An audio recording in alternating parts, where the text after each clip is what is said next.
Hello, my name is Earl White. I've had 7 bypasses.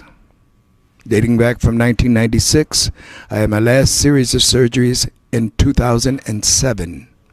I've had a valve replacement, 4 stents, and a AAA. That's an aneurysm repair on my abdominal aorta. I was looking for a way to come off all my meds, and I was taking 6 meds in the morning, 6 in the evening. I found ProArgi 9 Plus. I started taking it December 23rd of 2009.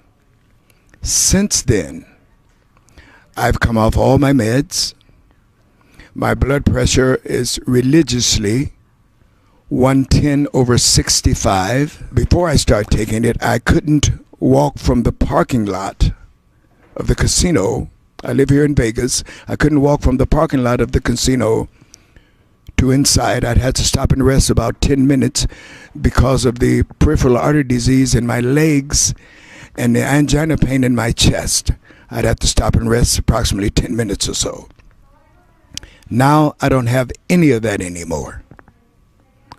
I'm off all of my medication. I couldn't walk 2 blocks. I can walk as far as I want without having any of these symptoms that I had before, and I'll probably outrun most of my grandchildren without doing any exercise at all. I've taken control of my own health issues. As I said, I'm off all my medication. It's just been a total blessing for me. ProArgi 9 Plus. God bless it.